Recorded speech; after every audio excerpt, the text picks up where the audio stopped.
looking at the gospel, and the mission of this church is to point our community to Jesus, and there's no clearer picture of who Jesus is than in the Gospels, these accounts of his life and his death and his resurrection. So we're looking at who Jesus is, what he accomplished, and then the impact it has on us. And we've seen in chapters kind of 5 through 9 these various encounters with Jesus. Jesus reveals himself to various people, and they all respond to him. We'll get into back into 9 and into 10. We'll start seeing what does it look like to follow Jesus. He calls, even in this passage, it says that he sat at his feet. It's a name for a disciple or follower, a learner of Jesus. But this is kind of wrapping up these accounts of these various encounters with Jesus. And this account of the demon-possessed man, I was just talking to Jessica. I was just like, welcome to church. We're just going to talk about some demons today, all right? So this encounter with Jesus and this demon-possessed man reveals Jesus' power over evil. And it's kind of in this middle of a trilogy of encounters. Last week with the storm-tossed seas, we saw Jesus' power over creation. And now we'll see Jesus' power over evil. And next week we'll see Jesus' power over sickness and death. But in talking about Jesus' power over creation and then demons, they're connected to one another. The Pillar Commentary said both narratives dramatically portray the power and compassion of Jesus. We need to have those things always together. Jesus is both powerful and he is compassionate. And he uses his power and compassion to rescue people from chaos and destruction, whether in nature, last week with the storm, or in our human nature, this week with this demon-possessed man. But this is where it's like, okay, why does this matter to us? It says, in so doing, both narratives press readers as they press the original participants for an adequate and ultimate understanding of Jesus. That's what we're trying to learn. That's what we're trying to grow in, is who is Jesus and why does it matter? What does he accomplish and why and how does that impact us? Last week when he calmed the storm in verse 25, it says that they asked this question, who is this man?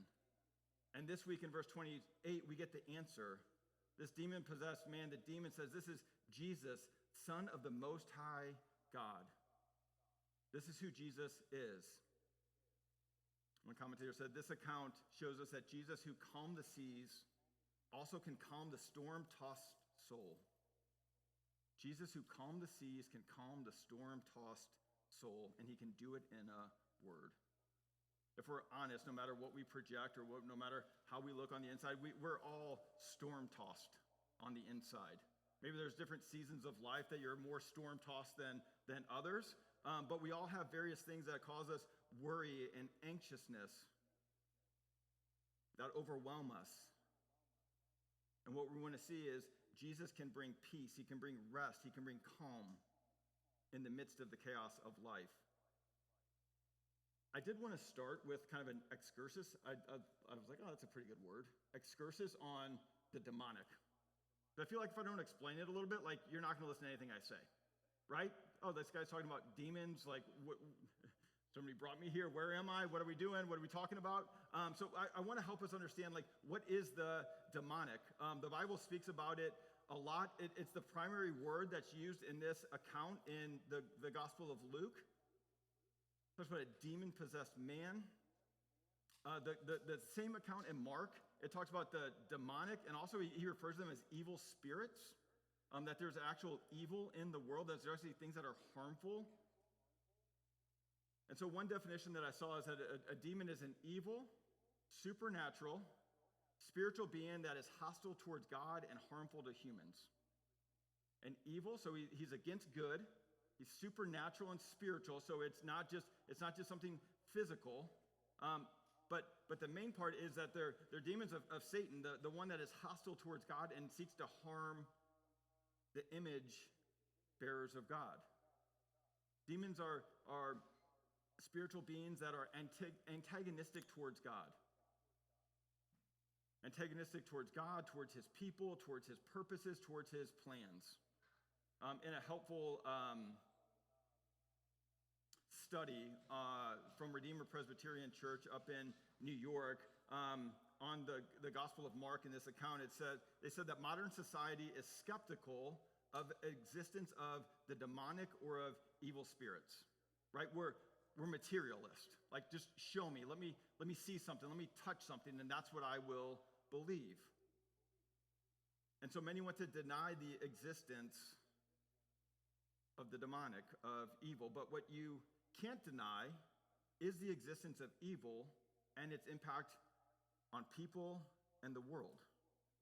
You can call it whatever you want, but you have to agree that there is evil in this world. Everybody says that. They'll talk about somebody that does something horrific, and what do they say?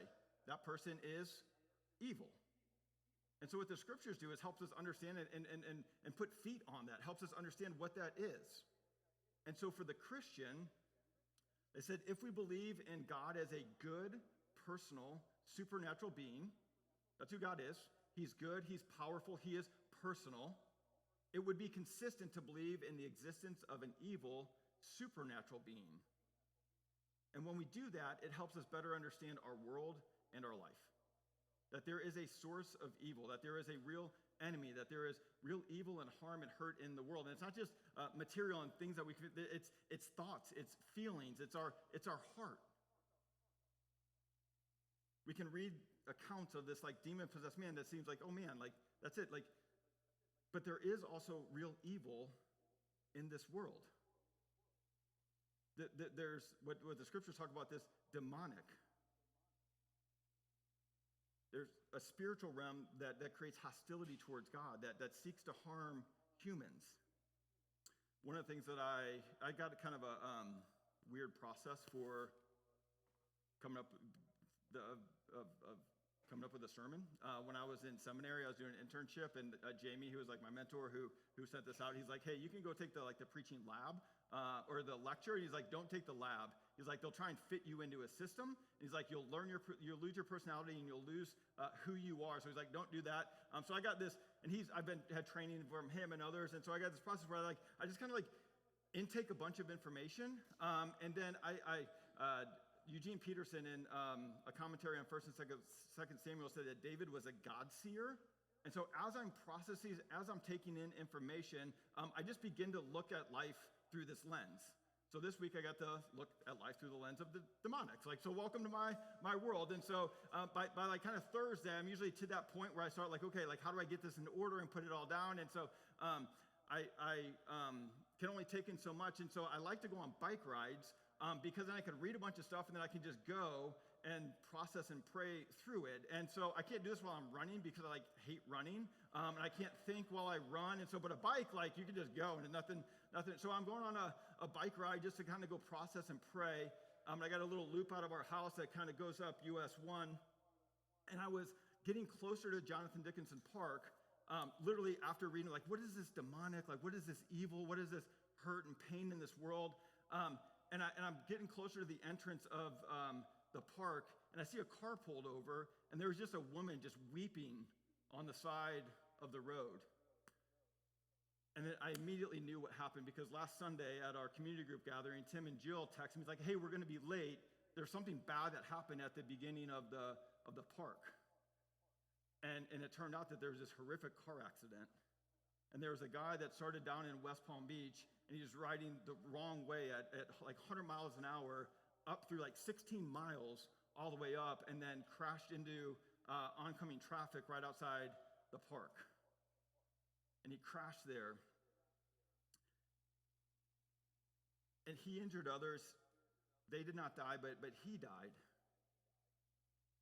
And then I was sitting, and I kind of knew the story, and then I got home and I looked it up, and there was this history of crime. There's a history of violence. There's horrible things that he had done. But as I saw this woman kind of weeping and crying on the side of the road, it was reminded that this man, even though what he did was horrific and horrible and wrong, was still an image bearer of God. He was still from a family who was broken by his loss. He was still responsible for his sin and the evil that he had done, but also he was an image bearer of God. And it got me thinking. I was just how do you get to that point? He was just a kid one time. And he had gotten to the point of his life that was in such a terrible spot that he's going to get in a car and drive into headlong traffic and seeking to harm himself and harm others and put others in danger. How does that happen? I was driving past the woman and I just kind of acknowledged her and I was like, wait, like that's there. And then so I kind of came around and I was like, hey, can I just pray for you? And she allowed me to. I was like, hey, was this somebody that you loved? And she's like, yes, it was our family member. And we're just all devastated. We're all broken. But I couldn't shake, like, how do you get to that point? How do you get there? In the Redeemer study, it says, it's not possible to explain all the misery and evil in the world as simply the product of individual sinful choices. Okay? We can all recognize that's a bad choice. You shouldn't do that. That's sinful. But that's also extreme. That's also elevated. It says evil spirits greatly magnify, aggravate, and complicate the sin in our hearts that we commit towards God, one another, and against our own selves. This is what sort of this spiritual, this is what this demonic does. It takes sin, yes, there's sin, but it magnifies it. It aggravates it. It complicates it. It says people get sucked into deep psychological and social abysses of wickedness and brokenness that the Bible says are the result of demonic activity. And this is what we see with this demon-possessed man. This is where we see with some of these extreme cases of things going on in our world. But the good news is, and what we'll dive into today too, is that Jesus shows his authority and that he can heal the darkest troubles in the deepest recesses of the human soul, individually and corporately. This is what Jesus does. He delivers, he heals, he restores. It says he can handle the forces that enslave us. This is what we need to understand, is that sin enslaves us, that the demonic enslaves us. And I don't want to just like avoid the extreme, like sort of demonic possession. That's the word for demon in here with this man. To avoid that, just like, no. Like there are some wild cases out there. There are some things that like even like the talk about the 70s, like the movie The Exorcist, which I don't like scary movies. I'm like, I don't pay to be scared. So I didn't even like it when I was a kid. I like watched Poltergeist where the kid got sucked into the TV. I was like, I don't ever want to see that stuff again, right?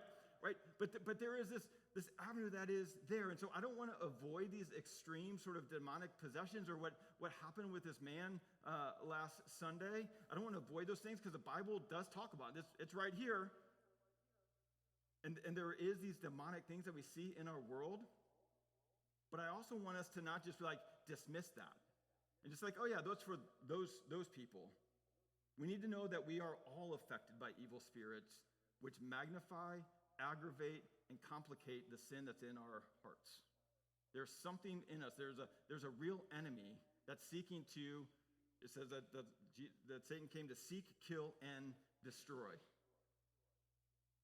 First Peter says that the devil is roaring, walking around like a roaring lion, waiting to devour us. Paul in Ephesians says this finally. He's talking to the whole church, not just those that are possessed by demons or oppressed by demons or impacted by demons. He's talking to everybody. He says, finally be strong in the Lord and in the strength of his might. Verse 11, put on the whole armor of God that you may be able to stand against the schemes of the devil.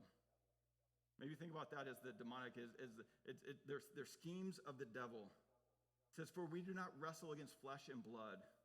A lot of times we think other people are our problems, but it's really sin and Satan in our own hearts. But against rulers, against the authorities, against the cosmic powers over this present darkness. We live in a world of present darkness, and we see it everywhere. Against the spiritual forces of evil in the heavenly places. Yeah, that's a good definition of a demon. A spiritual force of evil. Right? See, I didn't just make that other one up. It's right there. Therefore, take up the whole armor of God that you may be able to withstand in the evil day, and having done so to stand firm. And so what I want us to do is say, like, hey, how can we understand the impact of evil on us and on our world? And then also see, how does Jesus respond to it? What does Jesus do about it? How does Jesus overcome and deliver and free us from the effects of evil. And this is what we see in this passage. The first section is we see this sort of this revelation. And this man that says his name is Legion reveals the troubled heart and the impact of evil. What he does is reveals what a troubled heart is and the impact of evil, not just on him, but all of us. And at the same time, Jesus reveals his authority and power to deliver us from evil. So in Legion, we see the troubled heart and impact of evil, and in Jesus, we see his authority and power to deliver evil. It starts in verse 26. It says that then they sailed to the country of the Gerasenes, which is opposite Galilee. And it says, when Jesus had stepped on the land, there met him a man of the city who had demons. I don't want to miss this first step. The Gerasenes was a Gentile region. It's across the lake, all right? They had pigs there. So in the Jewish people, they wouldn't have gone to this. This would have been an unclean land. And what we see is Jesus goes to this Gentile region. Jesus goes towards the unclean. Jesus goes towards the broken. And immediately he met a man who had demons. Literally, it means demonized. They had overtaken him. He was oppressed. And so we need to remember and know this about Jesus. This is what he does. What the religious leaders would do is that they would act like they were clean, and so they couldn't go towards the unclean because it would make them unclean, right? And so we need to stay away from the darkness. We need to stay away from the unclean world. We need to separate ourselves from these things so we don't become unclean. But with Jesus, it's the opposite. Jesus, who is clean, when he touches that which is unclean, it becomes clean.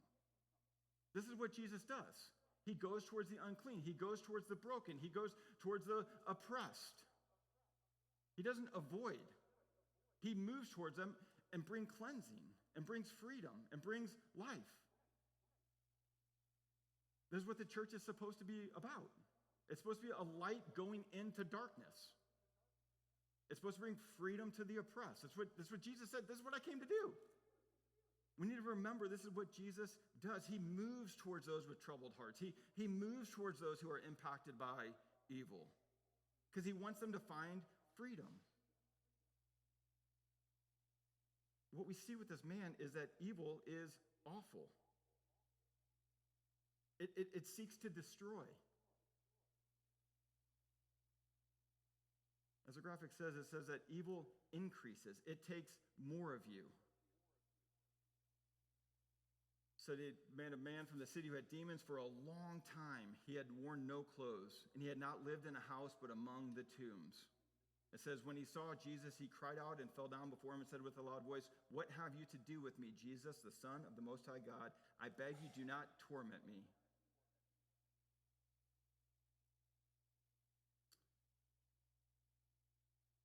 What we see in this passage is that demonic activity grows over time. Evil grows over the time. Verse 20, where it says, for a long time he had worn no clothes.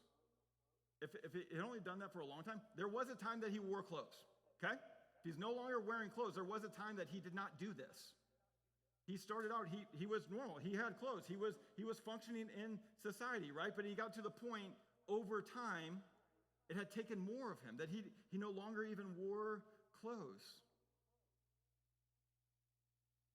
Verse 29b says that he was kept under guard and bound. There was a time that he was able to be controlled. He was kept under guard, and he was bound. But then it says that he would break the bounds. He would break the chains. It increased. It grew. His very name means that and shows us that evil increases. A legion was a troop of 6,000 soldiers that would be together. It grows over time. This is what evil does. Right, I was watching some little clip-on video, and there was a kid that had an Enron shirt on. I was like, oh yeah, remember Enron? Like that started with one person making one choice, right? And then they made choices that destroyed a whole company and destroyed a whole economy, right? It starts somewhere, and then what happens? It grows. That's what sin does. That's what evil does. It takes more of you. I wake up and the dogs have made it a habit now. Like the first thing when I wake up, they want to go for a walk. And it was, I guess Thursday was my sermon illustration day because it was trash day. So I go out.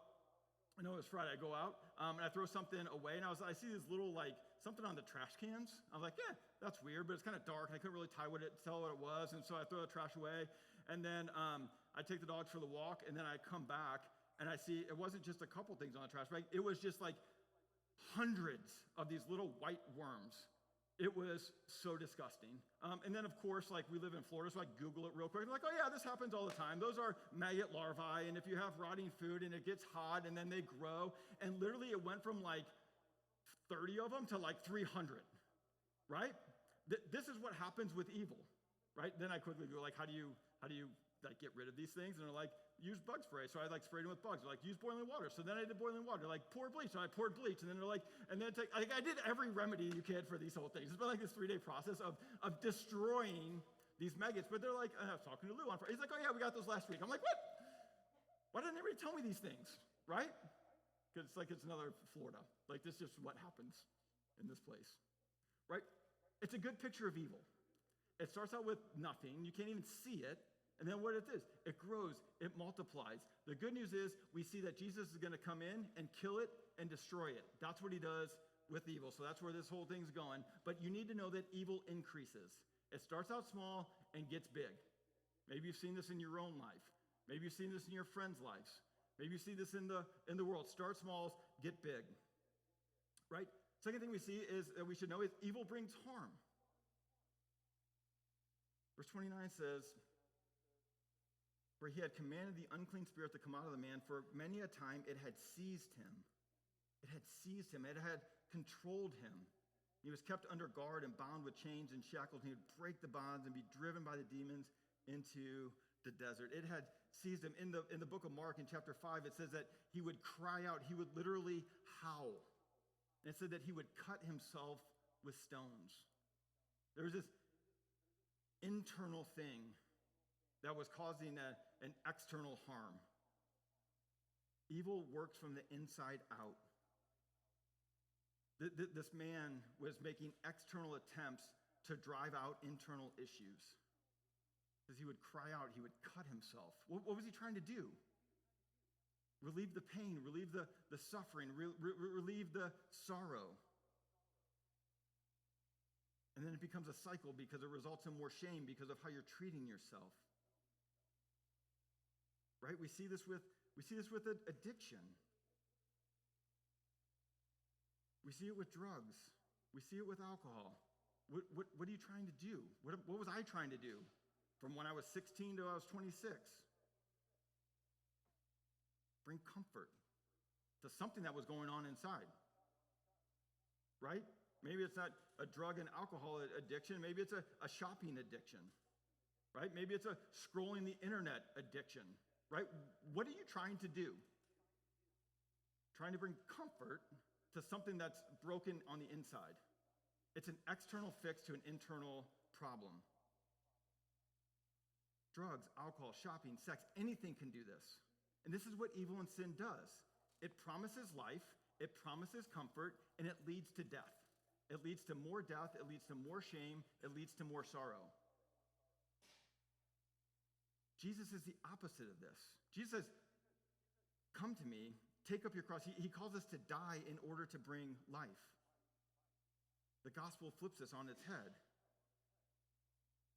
Evil brings harm, and also eventually evil results in isolation. It says he was driven by the demon into the desert. One commentator said, everything about this man shows how the presence of evil in his life have left him deserted and alone. He was walking amongst the tombs, out in the middle of nowhere, isolated and alone. We need to have an understanding of what evil is and how it works. It increases, it takes more of you, it brings harm, and it will leave you alone and isolated. Think about like pornography. This is what it does. Sex is supposed to be like this sacred, ultimate, holy, beautiful gift of God that brings two people together, that you experience intimacy and oneness and you're known. and it's so sacred. That's why he says it's for a man and a woman in the context of a marriage because of how powerful it is. And then what do? We have a cheapened version of that. That doesn't cost you anything. And it's pornography, and you just take in and take in and take in. And it leaves you alone and isolated and on your own and full of shame. This is what evil does. It brings harm. It isolates. It takes more of you. And at a big picture, all of these are just symptoms of evil. All these symptoms of evil are Satan's attempt to destroy and distort the image of God in all of us. He does this because he hates God. He's not concerned with you. He's the enemy of God, and he wants to destroy God's people, the image bearers of God.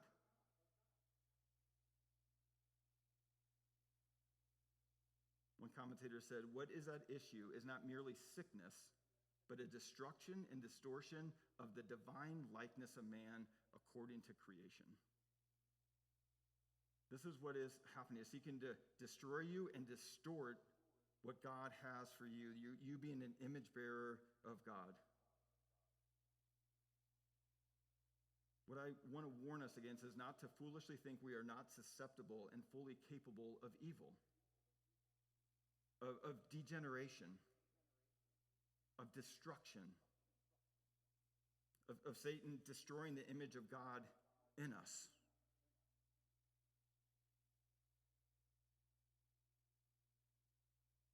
The sin is endemic to the human situation. Each person is tempted by his own desire, is what James says. Each person is tempted by his own desires. We're all fully capable of evil. We're all fully capable of degeneration. We are all fully capable of being distorted, not more into the image of God, but away from the image of God. And so we need to ask ourselves, where are we susceptible? Where are we susceptible to sin? Where are we susceptible to Satan and evil? Where is God trying to destroy the image of God in us? Where is Satan trying to isolate us? Where is Satan trying to bring you harm? To yourself? To those around you? Where are the things that are just going on in your life right now that you're just kind of like, that's all right. Just small. Just a little thing. Right? We need to be aware that there is an enemy that's seeking to destroy. Okay, that's the bad news. Good news. We get to see how Jesus responds to sin and evil, right? He not only moved towards it, right? He went to the Gerasenes. He moved towards it. He destroys it. There's 5 times in the book of Luke where Jesus interacts with the demonic, and he destroys it every time.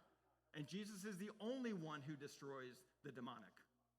It's him who has the actual power. 1 John 3:8 says, the reason the Son of God appeared was to destroy the works of the devil. That's why Jesus came.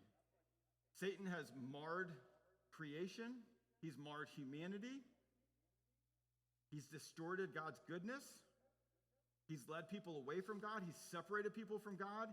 And Jesus came to destroy it. That's what was going on with this man. He was separated from God. He was separated from everybody else. And he was destroying himself. And what this account is really about is Jesus' authority and power. Verse 28 says, when he saw Jesus, he cried out and fell down before him and said with a loud voice, what have you to do with me? It says, Jesus, Son of the Most High God, I beg you, do not torment me.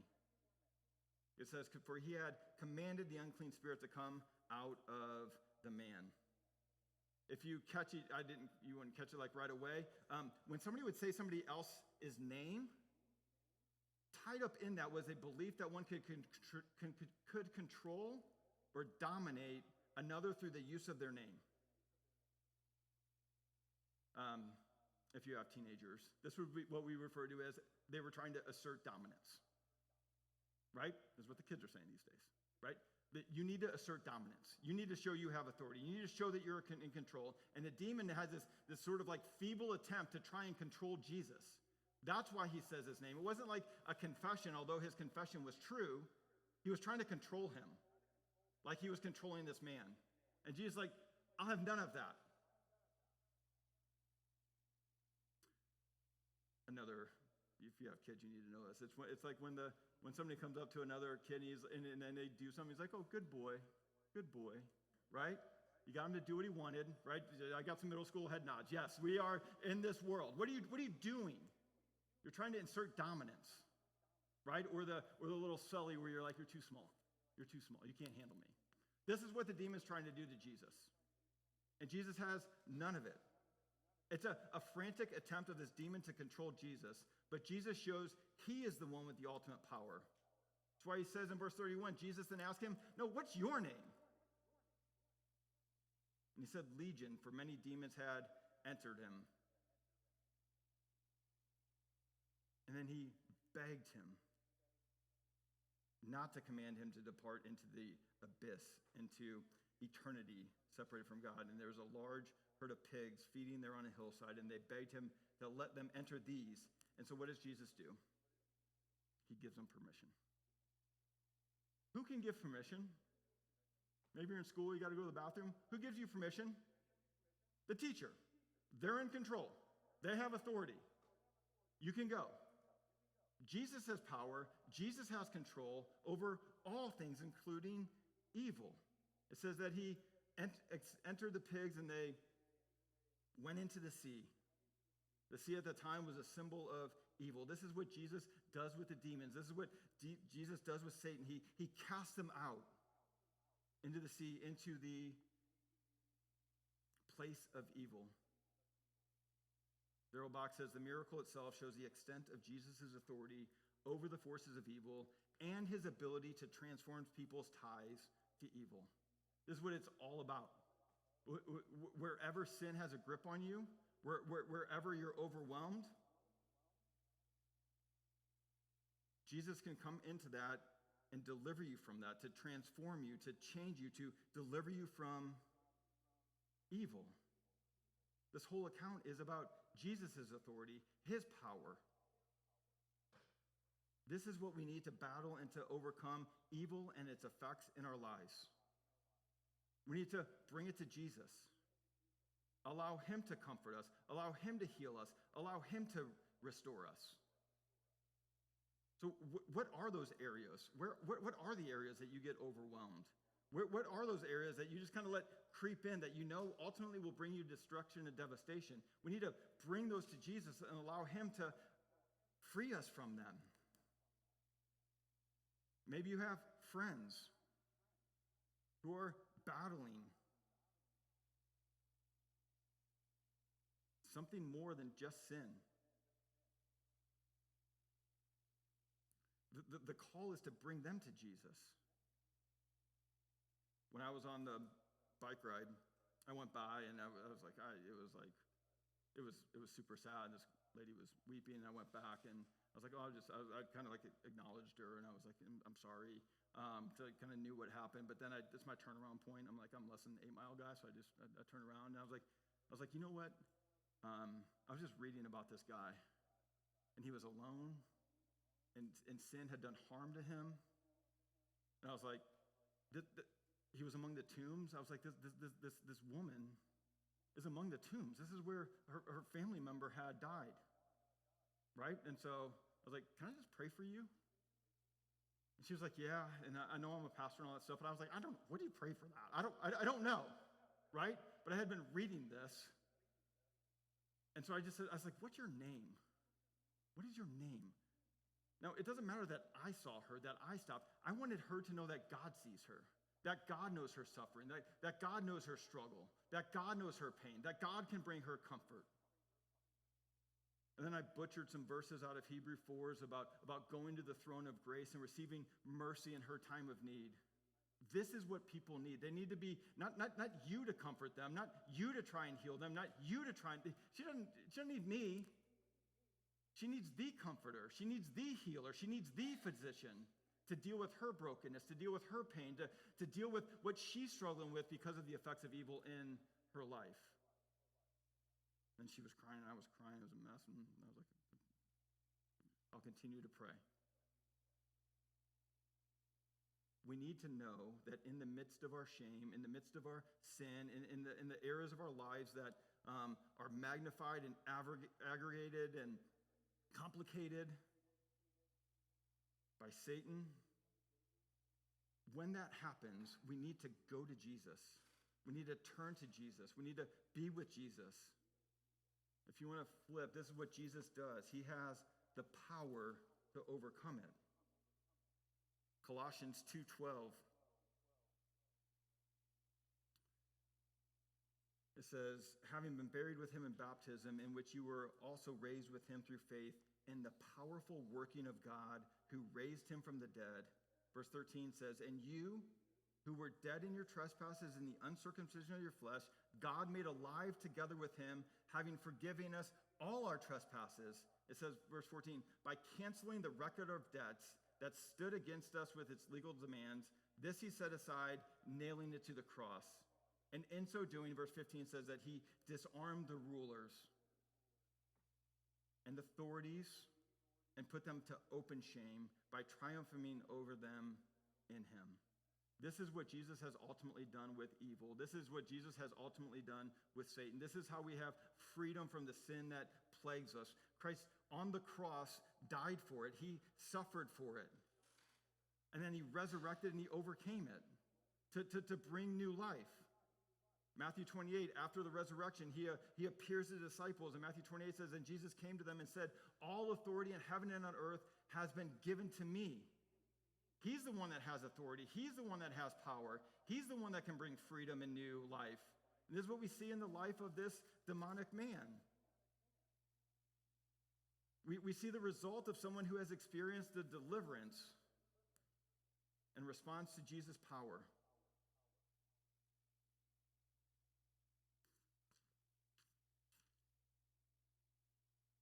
Verse 34 said that the herdsmen saw what had happened, and they fled and told it in the city and in the country. And it says then people went out to see what had happened, and they came to Jesus and found the man from whom the demons had gone sitting at the feet of Jesus, clothed in his right mind, and they were afraid. And those who had seen it told them how the demon-possessed man had been healed. It says that they found the man from whom the demons had gone, and he was sitting at the feet of Jesus. It's a classic description of what a disciple is. Somebody who believes in, who learns from, who follows Jesus, who's been delivered from Jesus. But it's more, it also means that we have total restoration.